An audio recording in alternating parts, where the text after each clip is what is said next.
欢迎来到著名歌手频道。我很高兴您订阅并分享该频道。歌手榜年轻一代格局，周深超过毛不易，进入前5。汪苏泷下跌太快。QQ 音乐歌手榜变化大，周深、毛不易、汪苏泷成绩突出。周深凭借多首热门歌曲重回前5，但位置不稳。毛不易凭借无名的人进入第7。演唱会或尝试体育场，汪苏泷虽努力摆脱标签，但音乐风格未变，演唱会上座率或不佳。QQ 音乐歌手榜的变化最近是越来越大了。如果说之前长期都是乐坛5常稳住排名，那么现在前10面临着不少年轻一代歌手在抢位，其中成绩最好的自然是这3位：周深、毛不易、汪苏泷。而根据他们最近的成绩变化，下面简单和各位聊聊未来几位歌手在演唱会排名方面的发展。先说周深吧，有印象的朋友应该还记得，在小美满长期维持6W+ 实时收听的时候，周深的排名是处于第2、3的位置的。而之后有一段时间，周深从第2、3的位置迅速掉到了第8。当时这个数据其实引来了不少争议，毕竟排名下降太快了。但是如今各位再看汪苏泷从第2迅速掉到第9，或许就该明白，其实于年轻一代的歌手而言，掉榜或许是普遍现象。如今周深超过了毛不易，再次进入前5。这一次的周深靠的是3首歌曲《春雪门》和《非你所想》，其中歌曲《春雪》的实时在听人数为7841人，歌曲《门》的实时在听人数为7479人，歌曲《非你所想》的实时在听人数为7129人。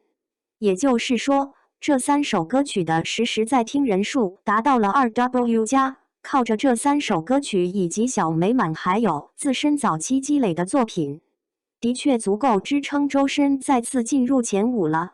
当然，从目前的数据来看，这个位置并不牢靠，周深需要更多的类似于小美满这样的爆款曲目。只是这样的发歌速度，几乎可以说明周深完全不缺资源，他能够拿到目前市场的顶级 OST 资源，同时也能够邀请到最好的制作人给自己制作歌曲。我更期待的是，专辑发布之后，周深的音源成绩会达到怎样的一个位置？有句话怎么说来着？保2争1，先冲击一下第2名吧。这里多说几句，考虑到后续跑男应该是要参与录制的，所以专辑和演唱会可能是要放到靠后一些的位置了。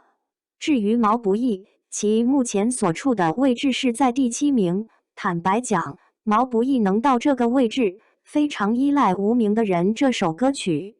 这首爆款给我的感觉是，能够维持的时间会比当初《乌梅子酱》还要火。原因是，它不是一首简单的情歌，而是一首能够给人共鸣，可以长期反复聆听的歌曲。所以，如果今年毛不易要开演唱会的话，很大可能会去尝试体育场。《无名的人》的数据摆在这里，这个机会是应该把握住的。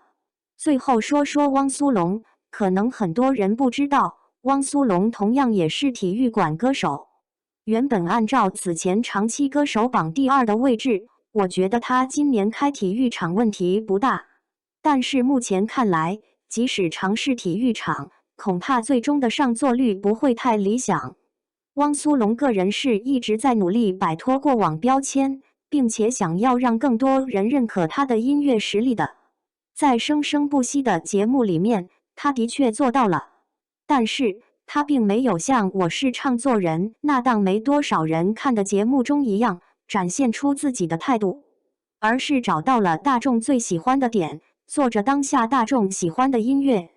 以前喜欢他的人还会非常喜欢，而不太感冒的人，即使在看过表演之后，可能也很难因此选择去观看演唱会。毕竟音乐风格并没有产生质的改变，唱腔同样还是曾经的样子。这里咱们也可以来一起看看今年汪苏泷巡演最终2级平台的情况会是怎样的。